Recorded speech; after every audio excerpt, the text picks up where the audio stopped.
as like someone who's like been in cubing forever, I like to see when cubing comes up with new things, right? Roux is like not necessarily a new thing, but more people are using Roux now than have ever been using it before. At its core, cubing is very, very niche. There are a lot of things you can talk about that are just incomprehensible for like, any layman or anything like that. But I think that cubing does have a very high ceiling of potential in terms of just people being able to watch it in a competitive format.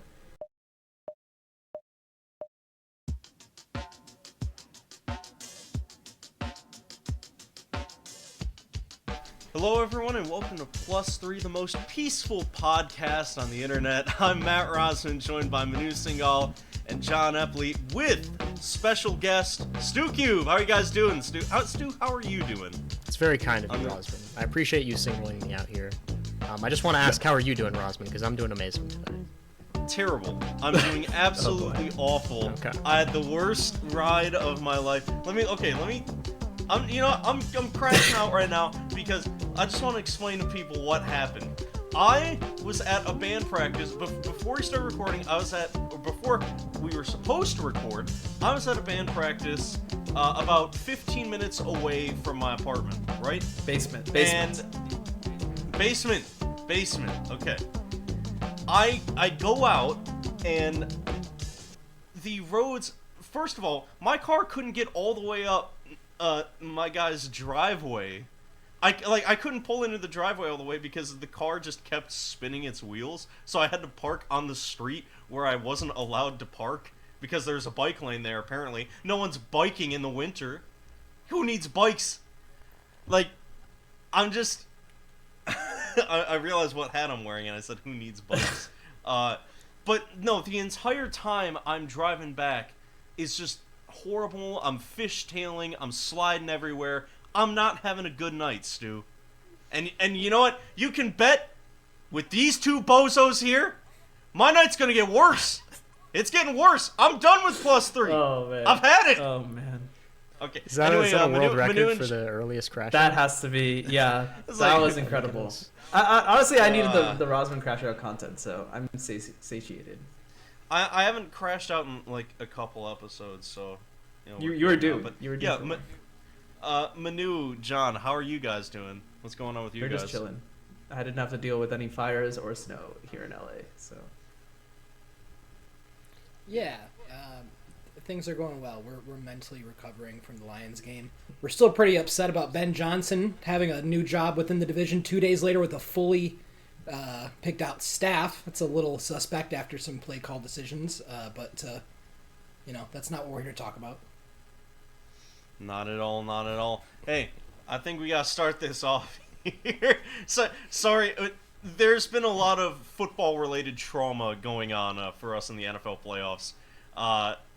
Stu, just out of curiosity, do you follow football at all? I follow it enough to know that the Colts usually aren't that good. Apparently I would be a Colts fan, I think, but not that much, not really. It gets kind of crazy the college football season this year, but Oh yeah. at least that's what yeah, I've heard. True. Yeah. So Well, you're lucky you're not a Colts fan because they had a chance and they blew their playoff chance to the Giants of all teams. So. yeah, most Indiana teams usually tend to do that. So I'm ready for disappointment, and Yeah, that's what I get every year. Yeah, so. your guys are getting beat up by my guys right now. So anyway, let's get the show on the road. Yeah, we actually talk about cubing on This this. is actually we should podcast just turn every this into a once in football while. podcast. It's just, and anyway, so Stu, I want to start off by let's just do like a general the biography of STUCube as both a cuber and as a YouTuber and a content creator. So let me ask, how did you get into cubing? Like when did you start cubing? Right, so I started in December of 2017, I want to say. It was, of course, the typical, you get a cube as a Christmas gift from your grandma, and you learn how to solve it. Now, luckily enough for me, I actually had an uncle that knows how to solve the cube, and I did in fact get the, in-person experience. I didn't just have to watch a tutorial or anything. He just taught me how to do it over a couple of days. It was a very janky method, I guess you could say. It was kind of like an abbreviated ZB method, I would say. So basically, like, while you're inserting the last edge in the beginner's method, you would solve EO at the same time. So you'd get a Oh. cross on top while inserting the last edge. And then you would do a ZB algorithm until you get all of the corners in place. And then you twist all the corners, and you finish the solve with another ZB. So, it was an interesting method. I used it for a very long time, and it's why I didn't improve very much, because I was using one of the worst methods known to man. And I went and saw him a couple of weeks ago, and he still uses the same method. And I figured out that he was, in fact, color neutral this entire time. And he only taught me white, so that's one of my biggest things that I might hold against him, is that I'm not color neutral because of him. But yeah, so I got into it in 2017, and I just kept cubing. And then I say maybe like 2021, kind of when I first got into high school, I was doing other things. I was playing basketball and stuff like that, so I kind of moved away from it a little bit, and then I picked it back up in 2022, and then started a channel around cubing in 2023 over the summer. So yeah, that's the entire trajectory of my cubing career, and now I'm just full-time mid-cuber, so that's pretty much how I'm going to be for the rest of my life, I think. So yeah. What do you think when you're, like effectively covering stuff in your videos, events that happen? What do you think, like what do you put into a video that kind of? Sorry, I'm trying to ask this question in the right way. What do you think is sort of like at the core of your philosophy when you're making YouTube content? Like, what do you think makes your stuff successful? And what do you think, like, in general, when you're covering stuff in cubing, what do you need to kind of do to be, successful, but also, put your own personal touch in it and be detailed? Yeah, I think the very beginning of when I started making cubing content, it was just a lot of, you have to just try different things, and then fail, and then you just keep going until eventually something will work out for you. Some kind of format will work. Obviously, if you're doing the same format over and over again, it's not working. You just find something else to do, and then you do that. And I started off kind of doing like the same, like kind of, I guess akin to like a cube head or a JPerm video, where I would do like a challenge or something like that, because that's just all I really knew, and that's what the narrative was about, cubing YouTube in general. And then eventually I moved on to like kind of covering like solves that I saw and were interesting. The first one I did was, I think, Ray Bai's 354 misscramble, and I did that one, and then I like kind of talked about it, and then like reconstructed the solve. And I think I found something there where I was like, nobody really does this. Like, they don't really do the news type of thing, and it is a very high demand niche in most other niches. So I found that, and I really liked it, and it did decently well. So I was like, okay, I'll just keep doing that. And then the 6-year-olds appeared, and then I made a video about that, and I was like, okay, well, this is my branding now, I guess. It's around a 6-year-old, at least at the end of the video. So then from there, I was like, well, this is the type of content that I want to do. And I think there's always been a side of me that's kind of more towards like the competitive cubing type of thing, where I like to see a lot more expansion of that type of thing instead of just what we've always seen on YouTube. And that's in general what the kind of narrative around cubing YouTube always was, is that there's not anything left. Like, it's all been done: unboxings, reviews, endless everything.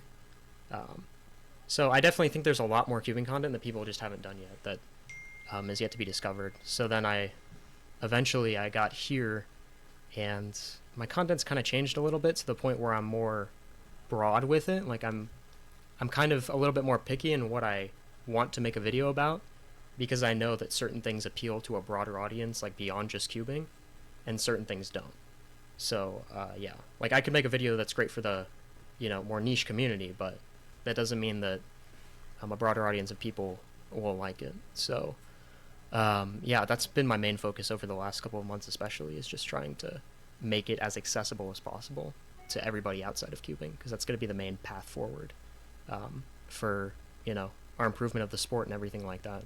It's just how many people can we get it to. So Yeah. How far of a reach do you think? How far of a reach do you think it goes? Because this is something we brought up in past episodes. Excuse me, where like speed running and esports in general is much more ubiquitous because anyone can pick up a video game and play it and succeed. Where Rubik's Cube, everybody knows about it, but there's that barrier of entry to actually solving it, not comprehending it. So, I mean, do you think that given the right amount of effort and creativity, we can make it to the level of, you know, an esports or something even close to that? Or do you think that, you know, we're going to kind of have to stay in our niche and focus on people that are more in the sport? yeah, for sure. Like at its core, cubing is very, very niche. There are a lot of things you can talk about that are just incomprehensible for, like, you know, any layman or anything like that. Like ZBLO, for example. Now in all of my videos, I've kind of adapted the philosophy that when I'm talking about ZBLO, I have to say this is 800 algorithms. This kid knows it. Timon knows it. It's a super advanced set. You know, it's just making it a lot more grand. And just as something like what Summoning Salt would do, right? Saying, like, it's the flagpole glitch or something, instead of, like, this is the technical thing of what you have to do. So I think that we can definitely make it to a point where if we play it right and it's just, okay, like, this solve was fast for these basic reasons.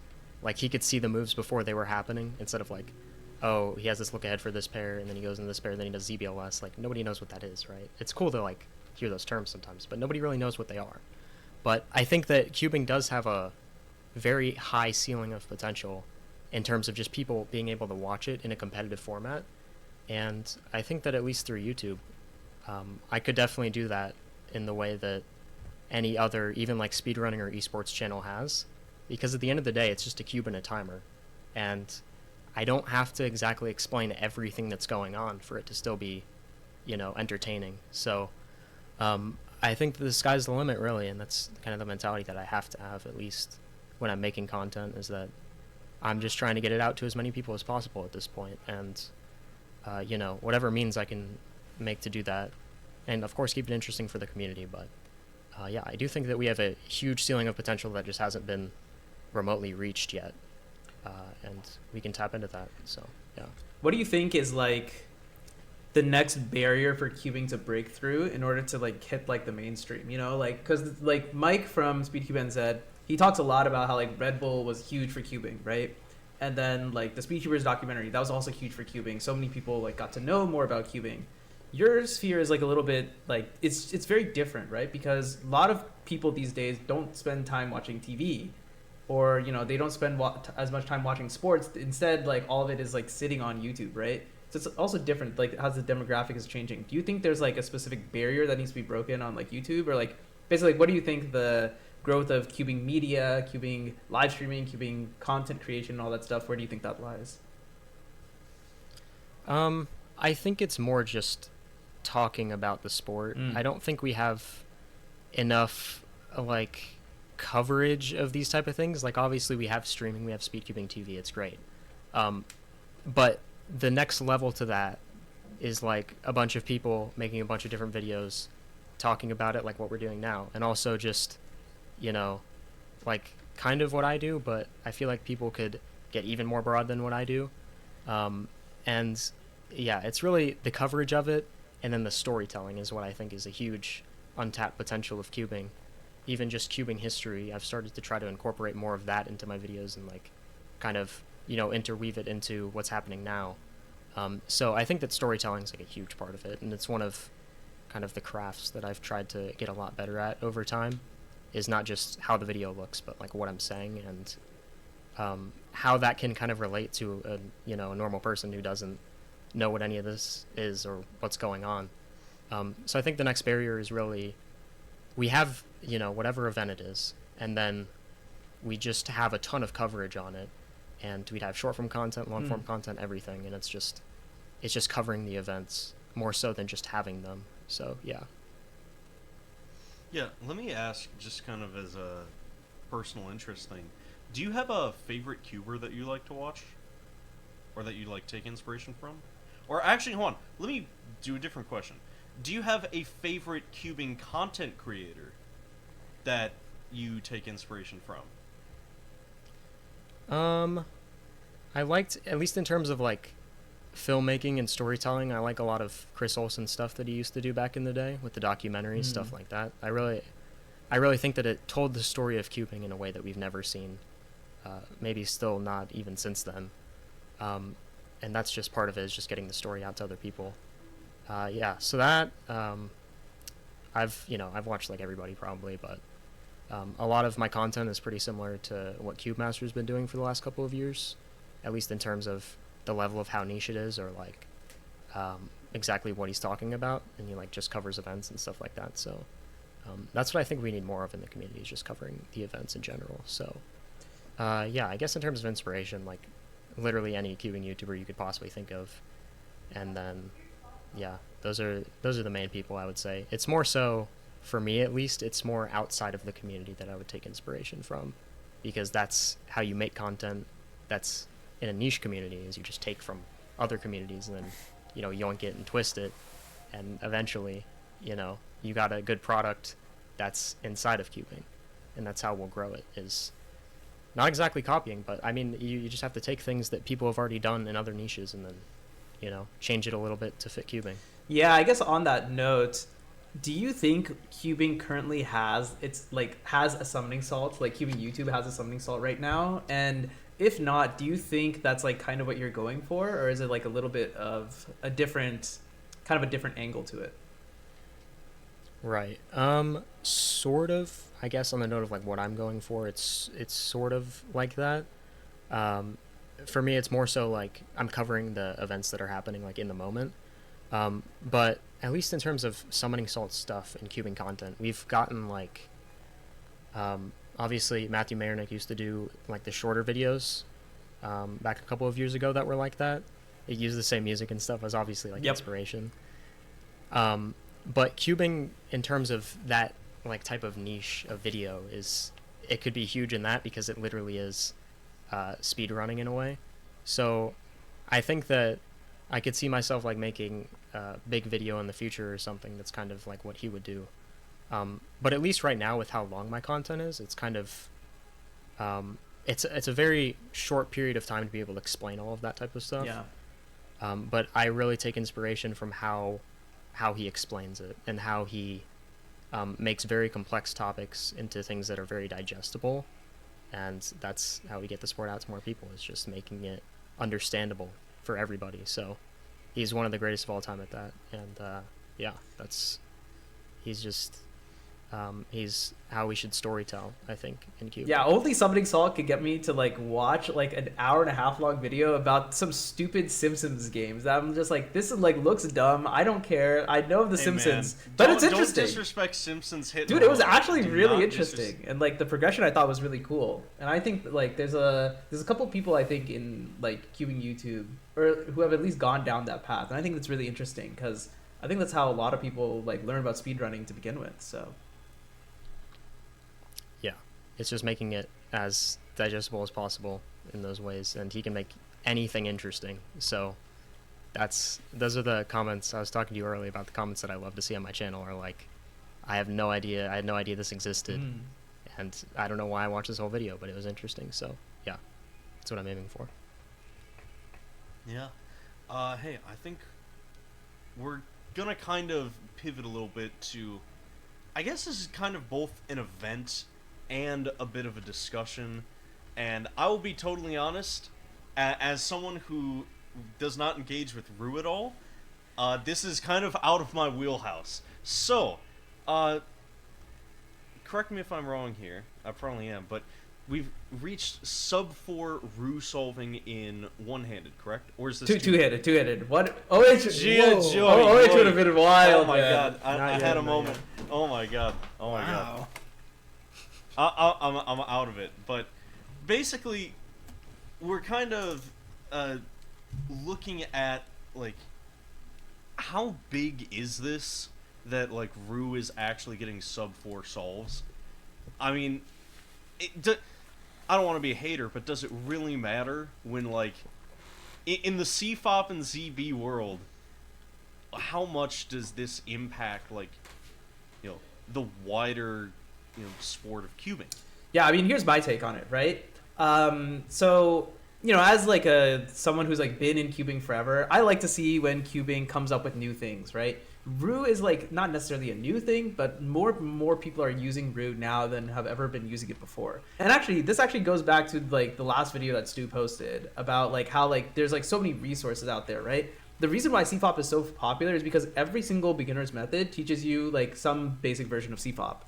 But CFOP, we know like if you just do OLL and PLL, you're going to average like 50, 60 moves, something like that, right? But if you use Roux, if you include M moves as just one move, we call this STM, then you're looking at more like 45 to 50. So you're going to save 10 moves just like that instantly if you just switch methods and, are reasonably efficient at doing first block, second block. So that's already like a huge advantage, right? The difference is there just aren't as like the resources are not quite there. So not as many people learn Roux. But now that Roux is becoming more and more popular, like OH, I think at Worlds, the entire podium is going to be Roux. I'm going to say it. I think the OH Worlds podium is all Roux this year. And as it becomes more and more popular, who knows? We might be able to see like some kind of shift happen there. Is it going to completely defeat ZB? Probably not, because like just the like huge numbers that CFOP already has over Roux. But I think it's going to be really fun and interesting to watch. I think Revolution is like fully and properly here. Revolution. That's what they call it. That's what they call it. Man, I guess I'm just out of the loop on one-handed solving, but I'm seeing a lot of names I've never seen before on this top 10. So I mean, do you have a good sense of how many of these people are using Roux and what it's looking like? Yeah, so I mean, Sean Patrick, who is the world champion, he uses Roux, and that was the first time that the Roux won the world championship.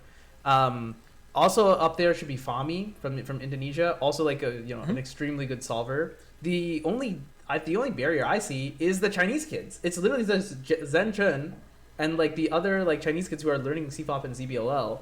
And they're obviously learning it at like a really fast rate, like faster than anyone has ever learned these methods before. So I think they might shake up the leaderboards a little bit once they like start to focus more on OH. I think there was some sort of interview. I think that it was Teacher Jia who did an interview with Shunyi, and he was like, "Are you gonna do 4x4 and 5x5?" He's like, "My hands need to get bigger first." So who knows? Maybe that's what Shunyi is gonna go to after he completely destroys 3x3. Yeah, I think 3x3 is going to be what all the, whoever like is teaching, whoever is going to be like laser focused on 3x3 for the foreseeable future. I don't know how much, like people always say like, oh, wait till Yang does 5x5 and 4x4, but I don't know how focused he's going to be on that anyway. It's probably just going to be 3x3, which then leads into all of the kids learning ZB from when they're 6 years old. But I think on the topic of like Roux, yeah, Manu, you said it was like 45, 50 moves? Something like that. I think it's somewhere in that range. Something like that. Right. So ZB at its peak is like around similar to that. It might be like half a move, maybe one move more than Roux.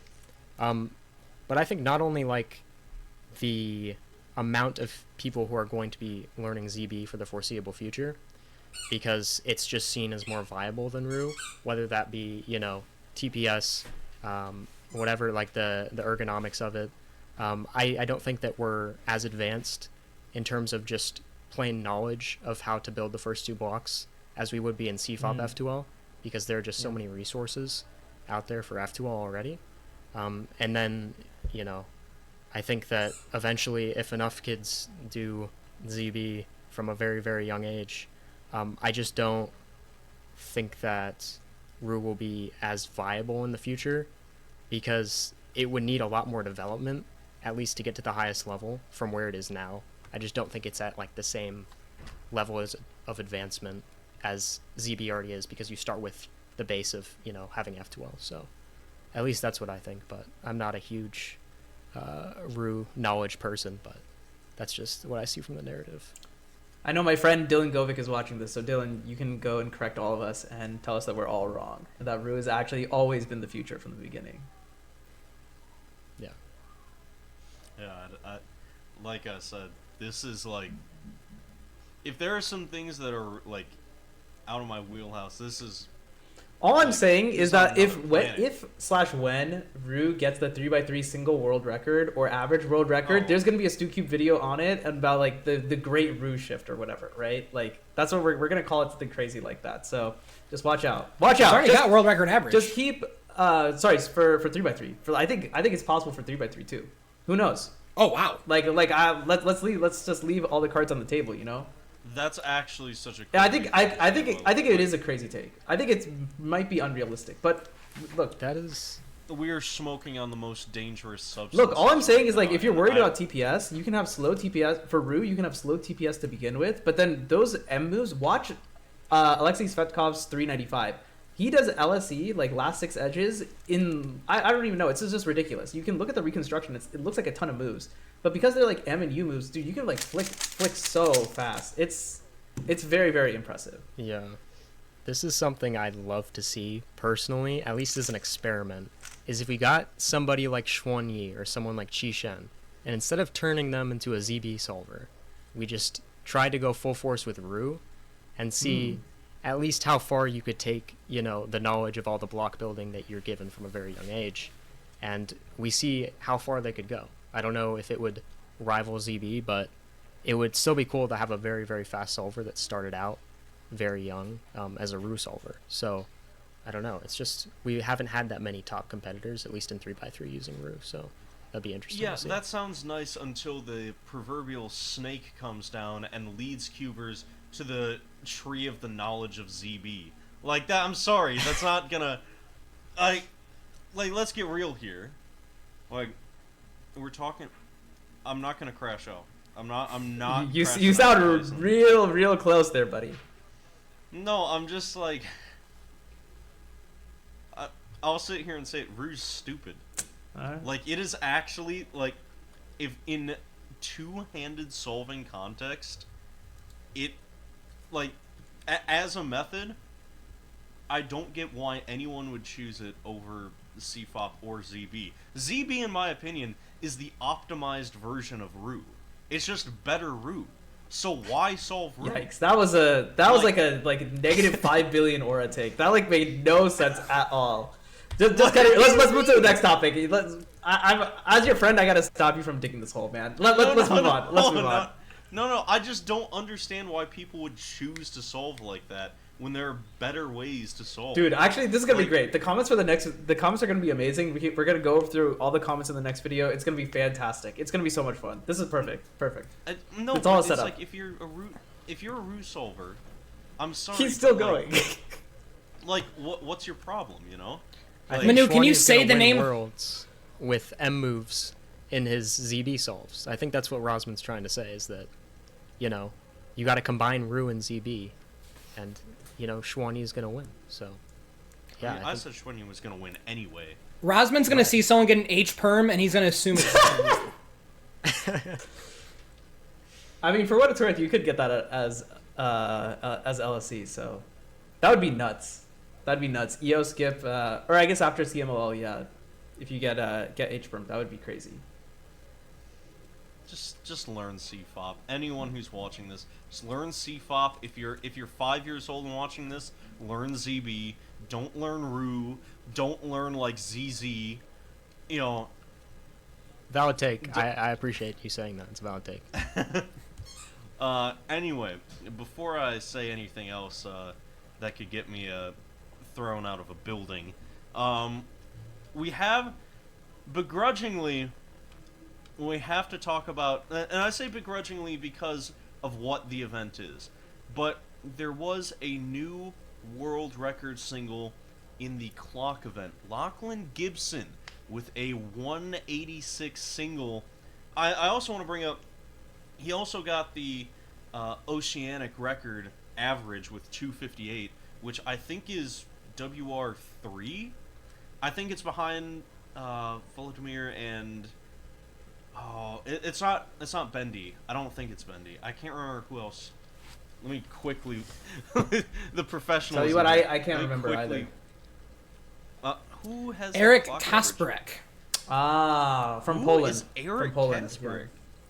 Yeah, but anyway, you know, seeing the clock single improve by this much. Again, this is only the second ever time that we've seen a clock solve sub 2, and now it's a decent margin ahead of Bendy. Like, are we, like, Lachlan's a young kid. Not like, we're not at Schwenyi level, but it's like, could we potentially be seeing, like, the rise of, like, the next great clock solver, and potentially, like, the GOAT at clock? Yeah, who knows? I mean, like, first of all, yeah, like, Lockie Gibson, that guy, like, that kid is good, for one. Secondly, the other thing I think is really interesting is clock at this time last year, or you can say maybe even 2 years ago, was just like 2 years ago is like a mega dead event. No one cares. Like, clock is dumb. Like, it's always the exact same method every single time. It's the same method we've been using like since like the 90s or whatever. And it's silly. The hardware barely works. Okay, we got the cheaty clock. Okay, the hardware is a little bit better, but it's still stupid, right? Now, like, fast forward like 2 years, and now everything has changed, right? The world record is less than 2 seconds. There are more clock solvers than have ever like been active before. Like, people who used to hate on it are now like fans. And I think like 99 out of like the top 100 results, or the 100 ranks are in clock, are from 2024. Everything has changed now. You could say that if it weren't for Yiheng just absolutely smashing the 3x3 world record, dude, call me like the clock fan or whatever, but no, don't 2024 could have been the year of clock. That's all I'm gonna say. No, stop. You're hurting me. You're hurting me over here.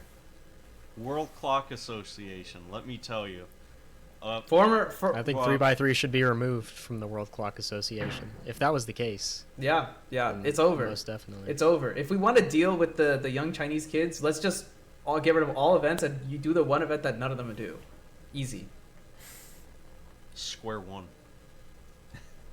I honestly don't know of any like Chinese solvers doing square one. Yeah, I mean, like, that's a really actually Square One is really interesting because the US is really far ahead. I think Europe is starting to catch up now, at least a little bit, but yeah, like everyone else is like not close. Yeah, but John, Stu, you got anything for this clock world record here? As definitely a clock main, I think this solve was absolutely amazing. I looked at the breakdown with my invisible clock, and I told the time, so I think it was pretty good. Besides that, shout out Mike from SpeedCube NZ for not only predicting that this would happen in 2025 and not 2024, but also having a sponsoree of his own do it. So I think that's amazing. I think that he had 2 major wins. And it's only January. This is true. Yeah. I think the whole year's just going to be like this, honestly. So. Clock world records. The year of clock. Maybe this year's the year of clock. I'm gonna be a clock main. I'm just gonna clock one. You know what? You look like a clock main.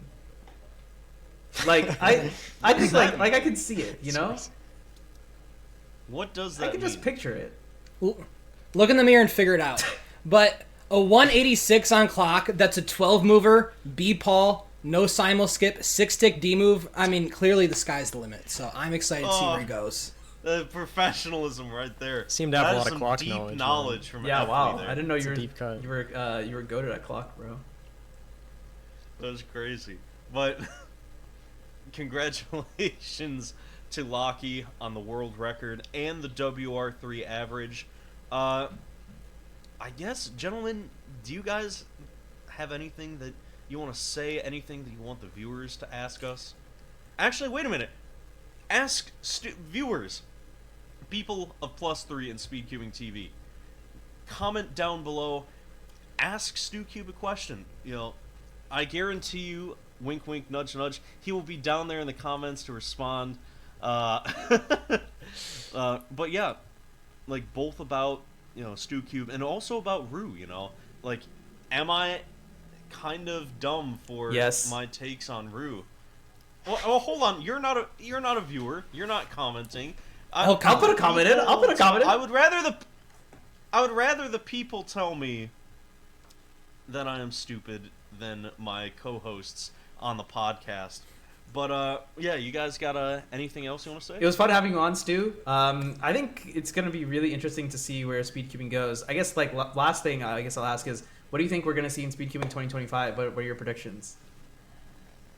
It's going to be huge for competitive cubing. Obviously, we have Worlds coming up, and I think that competitive cubing is only going to grow more and more. We're going to have huge production on that. It's going to be absolutely amazing.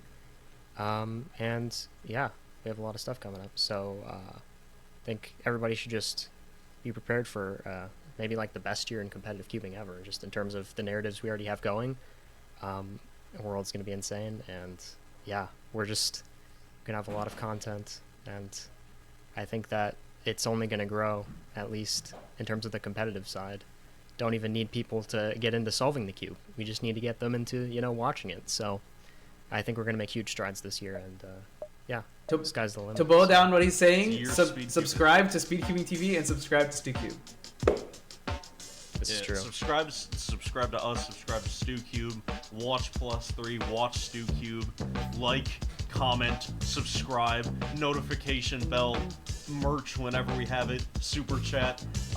Give us your life savings. We want you to donate everything you have to us, so eventually we can have a proper. I want the commenters to guess which of us has the lowest credit score.